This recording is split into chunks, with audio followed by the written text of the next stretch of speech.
wait a minute, you're watching porn all day long. You're not just saying it's an expression of ourselves, you're saying it's actually the best expression of ourselves. The best expression of yourself is your sexual spirit. Yeah, 100%. The, The best expression of yourself when you are sexually accepting of yourself. Imagine you've got this this sexual drive, this lust for life, this artistic expression of you want to create and to spread your seed, okay?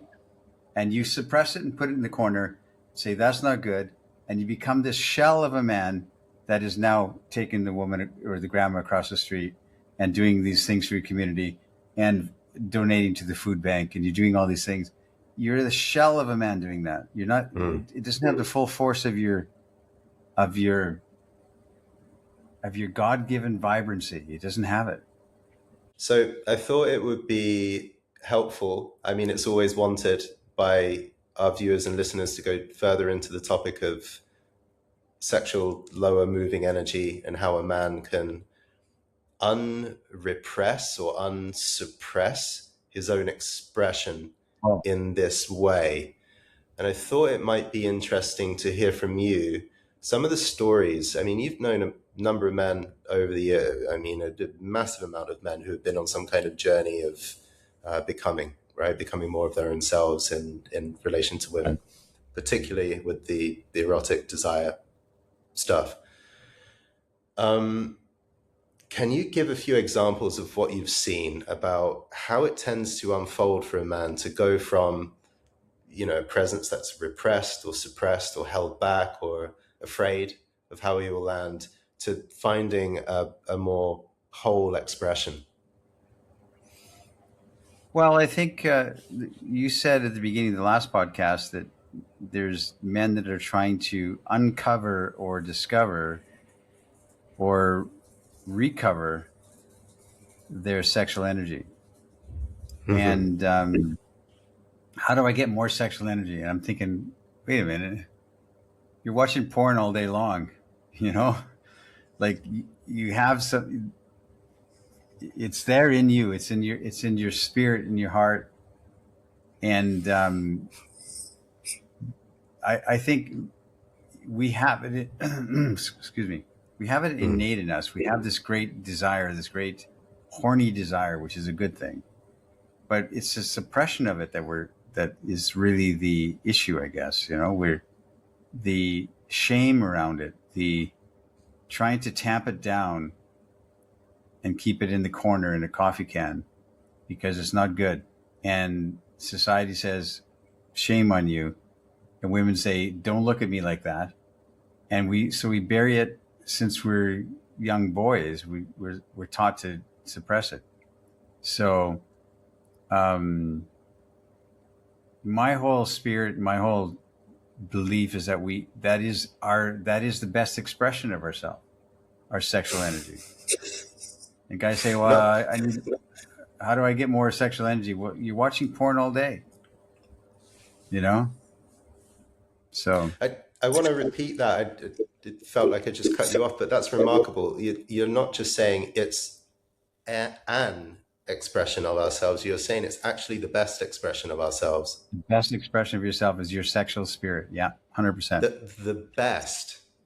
The best. Better than your compassion to thy neighbor, better than your I provided Christmas dinner for the poor, It is all better that. than helping your, ailing grandmother across the street. You express three things: helping your community, helping the grandma, help across the street, helping, you express three things that are relational. Mm-hmm. It's relating us to others, which is the same thing in my mind, the same thing as your divine calling towards a sexual expression, which is a relational expression, which is Visceral and the idea of I compared to the thou, and my relationship to the thou. I can't say it. The thou. It is what it is. It is you being the best expression of yourself when you are sexually accepting of yourself.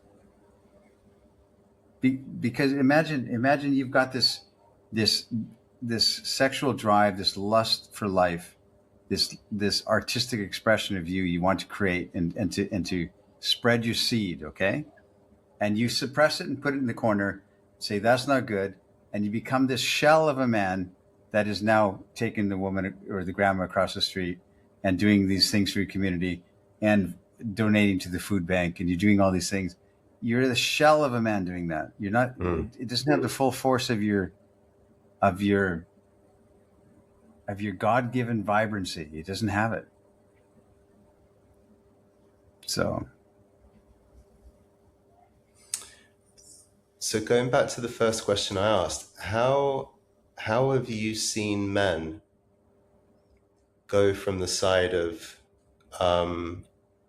actually I think it's a bit more interesting, go from the side of self-suppression or repression, hiding our light under a bushel sexually. Yeah. How have you seen men come out of that way of being? And I would say that on the extreme other end, you have utter shamelessness, which is you can walk around town just like with flamboyant sexual, but actually that can be very uncomfortable for a lot of people. I think socially inappropriate. Yeah. Yeah. So there's something actually very important and sacred in the shame or the boundaries of the shame itself, because we've met people who I would say are sexually obnoxious to the point you can't be in the same room as them because everything is so sexualized that it becomes this kind of hysterical show. And that I don't think that's really what most women are looking for either, or the men. Or so, for you, yeah. So there's this middle ground which is unrepressed, but it's not like ultra flamboyant all over the place. There's a harness. There's a I want to try and get to some concrete images that are going to be helpful for people who have not fully seen this, because a lot of men are reaching out and saying, I don't know a man in my environment who actually embodies this. I'm looking for images and I don't see anything. I have no heroes. Yeah. I'm looking for archetypes to emulate, which is a beautiful thing. And the archetypes we're seeing are actors, rappers. You know, we're trying to find these archetypes, and they're not aligned with what we're trying to talk about here. So the idea is like your sexual energy is like you're riding a wild stallion, and it's great. It's a beautiful thing riding along the beach, you know, on the surf, you know, and you're riding this wild stallion, and you have no ability to restrain it or control it. Becomes over the top, like you said, flamboyant, oppressive, and invasive sexual energy. The greatest men in all of history are the ones that have this real strong stallion that they're riding, and they love it. They love it, and they know how to rein it in because they have propriety, they have respect, they have empathy, they have social graces. So there's a line there, which is what we talk about in Ars Amorata. We talk about, you know, we talked about that in the guild recently. The idea that our sexual nature should be full-throated part of our experience, and at the same time respectful and constrained, and judiciously applied, I guess you could say. So when you talked about the stallion going across the sand, have you seen the Dune movies? Dune Part 1, Dune Part 2. It's like the science fiction thing in the future. It's like, okay, it's on this, probably half the audience has seen it, half not. I would highly recommend watching Dune Part 2. Dune. Yeah, Dune. From an English point of view, the DU turns into this June, sand dune, right? As in sand dune. Sand dune. I'm American. I'm Canadian. DOON. Have you seen Dune? I've seen the first one. Okay, the second one's a lot better, and like much better, leagues better. And basically, I mean, my view of Dune, it sounds so stupid that way. Dune Part 2 is Timothy Chalamet is now stepping up to, whatever his name is. He's stepping up to his manliness, and he needs to embody this sense of hero because he needs to balance the forces of light and dark in the universe, and save his beleaguered mother or whatever it is. I don't remember, but what I do remember is he has something like 4 different challenges that he must go through in order to be ready to fight the evil empire. Okay. Yeah, I'm smashing up all the symbolism here, but basically, one of those things is he needs to learn how to ride the earthworm.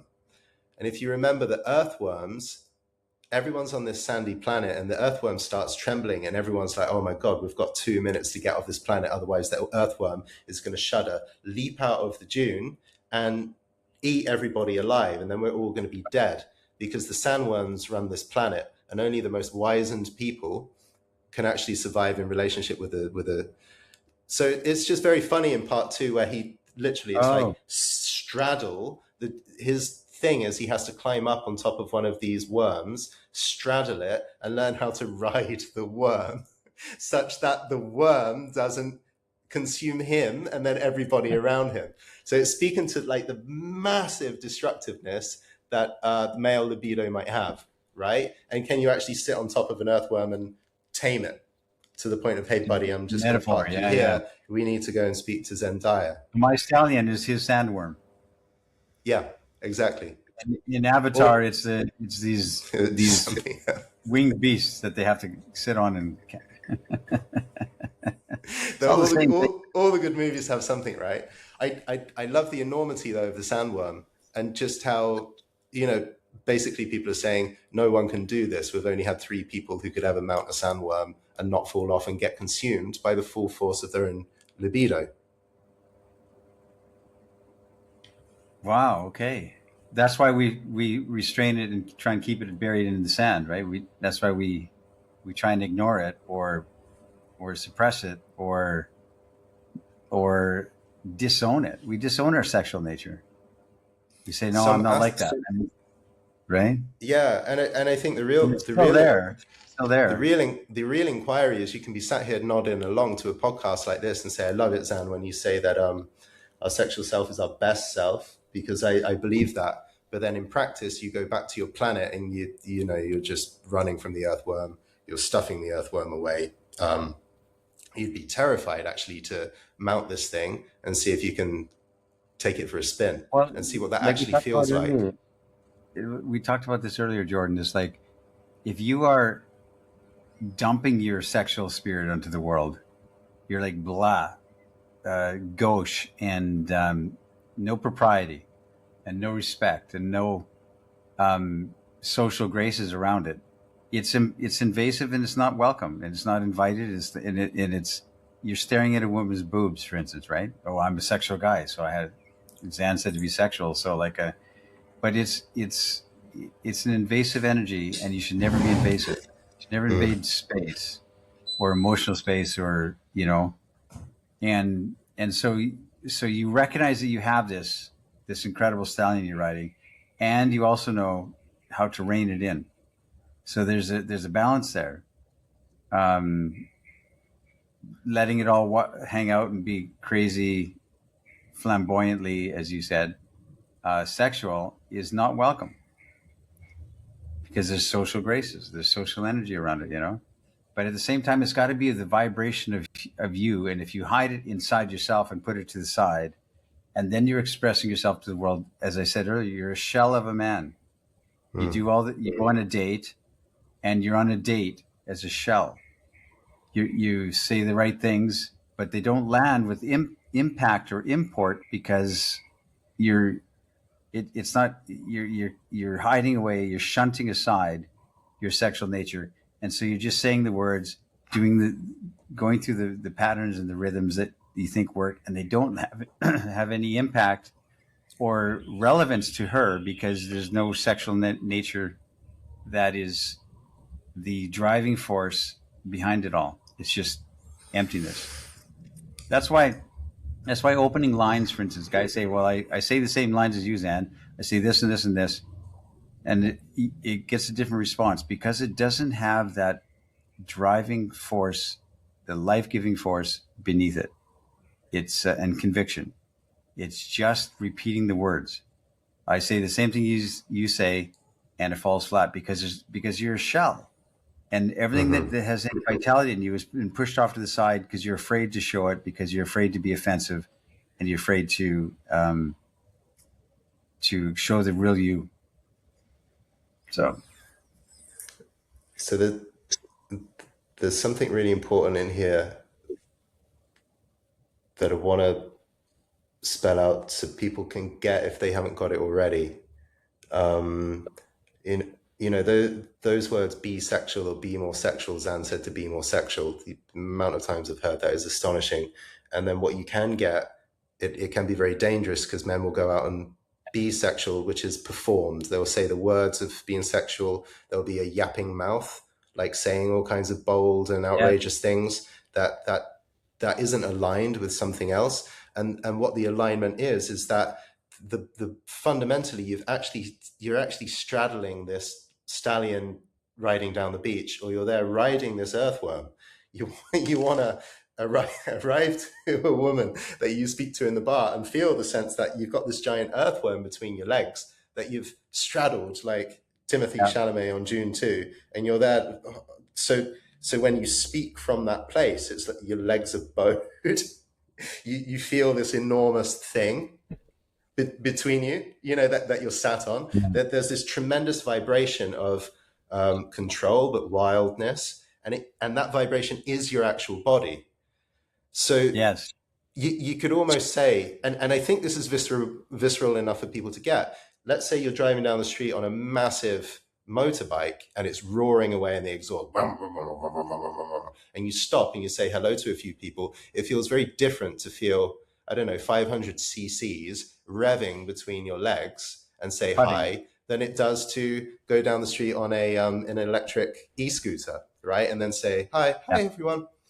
So like, this is yeah. the You vibration. So what, I mean, maybe you can say in your own case, what was it like for you to realize, Jesus, I'm speaking to women from being mounted on a stallion here. Like there is actually revs in the lower part of my body and I can feel them ticking. well, I spent the early part of my life suppressing that and thinking that's a bad energy and I have to hide it and hide my intentions, for instance, and not express it. And women, without knowing it, slap that out of me. So we don't want that. You know, we want the full expression of you, wrapped in respect and empathy. You know, riding that motorcycle. Where's that motorcycle guy? You're this like putt putt putt putt on a little scooter guy because, but we know you have it and you're not showing it. You're not. This is what women taught me, told me, taught me, told me. You're not being that guy. Where's that guy? We want to feel that energy. We want to feel that strength of character in that strong desire in you. And it was a long, hard road for me, Jordan, because I was hiding it because I'm taught by society, I'm Canadian, the whole nine, that you have to hide your intentions, and be eyes front, you know, Hmm. and then the opposite of the eyes front and being respectful is staring at her boobs and hey baby, you know, which is which is the which is the lower expression of that, which has no empathy, which has no kindness, which has no humor. It's just lustful, and it's heavy, and it's invasive. And the balance of the two, to have this knowledge behind your eyes, this knowledge, this gravitas behind your spirit, that you love life, that you're devoted to your sexual energy, that you respect it and you enjoy it, and you love that you're a man. At the same time, you're that's a vibration underneath your spirit, underneath your energy, underneath your conversation, underneath. It never goes away, but it's not the front and center thing. And it's not shunted aside like the sandworm buried in the sand, and you're just being the shell of a man. So it's the integration of both these aspects: respect, kindness, humor. What I talked about in the book, The Alabaster Girl, upper energy, which is all these beautiful energies of a man, and mirrored and complemented and aligned and joyfully joined with the lower energy, which is you trying to thrust into the world, which is a good thing. It sounds in your description here that you always had a sense that you had a stallion or a giant earthworm or a Oh yeah, large always. vibrating bike, right? My So it's earthworm was not was, it, was it vibrating, all right. okay. So it's not like you grew up with a sense of, oh my word, everyone is speeding away on 1,000cc Kawasaki, and I've just got my push bike. No, I didn't know how to ride that stallion. I didn't know how to do it because I was sexually overdrive since I was very very young. I'm just like I and I was trying to bat it away and hide it and suppress it and say it's not good, as opposed to recognizing what it really is, which is this life force, and recognizing that, like I say, it's divine. It comes from God. We're created this way, and we say, "Oh, I'm a sex addict." What does that mean? You know, Mm. Tiger Woods went to therapy because he's a sex addict, and I'm thinking it's just unbounded, uncontrolled, invasive type of expression. But if you contain it in you, I can't respect men. I can't sit in the company of men who don't have this real desire of life force, this life giving force that want to penetrate the world, want to penetrate women, want to penetrate the the universe. They want to go forth with this great energy. I can't Hmm. sit in the company of men who I have no discourse. I have nothing to say to men who don't believe in it. For instance, they want to be male feminists, and I'm thinking, how, you know? So I can only so men that don't notice women around them. They don't notice that the greatness of women. As I said on I talked with the guild members last night. For a man like this, beauty, which is the prime of the universe in my mind, women are women archetypally are portals in which beauty enters the world. And if you don't see it like that, I can't sit with you. I can't. I have nothing. I have no discourse with you. So that's my craziness. But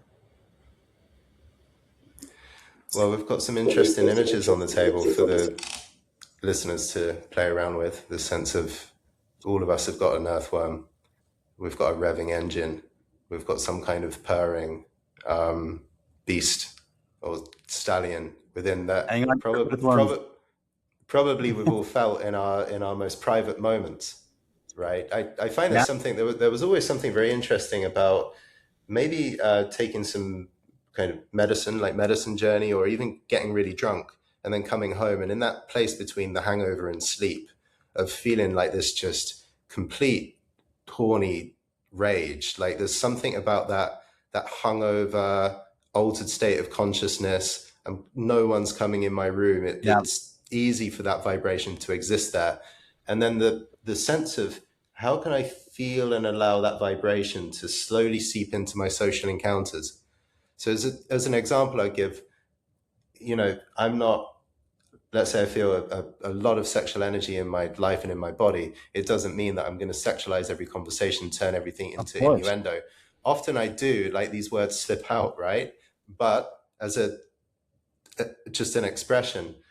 But often I have this sense of this is a completely normal conversation, even like a flatline day-to-day conversation. But I have the embodied sense that I've just stopped my motorbike and the engine is still purring and I'm speaking to you about the weather. But underneath, it's very good clear to all analogy. of us that the engine is Yeah, still there's something going, vibrating there between your legs. right? Exactly, And then all of a exactly. sudden, if there's a switch, like the weather turned into a smile, or there we go, a moment of recognition. You felt something, I felt something. Okay, there's an enjoyment. There you go. One of the interesting things which we'll have to get into in another day is a lot of men will be like, yeah, I feel that. I feel like I've got this engine, a really big one as well, revving away. I know the potential for thrust that lives in my body. But when I go into a social atmosphere, it's hard to keep it because distraction and this and imagination and often when you meet a very beautiful or a woman Yeah. who's very beautiful to you, the first thing that happens is a sense of aesthetic arrest, which is there's so much Suppression. beauty pouring through this portal. I can't even remember my own motorbike now because I'm just bewildered, right? I understand. It Yeah, and yeah, stare off. it is it maybe there's some of that, but I think very physically one of the more brown belt, black belt practices, I would say, is to be able to feel maximum sense of I'm beholding a very, very beautiful person and all this light of beauty is coming through. And at the same time, there's an engine revving and I can find words to put to the whole situation.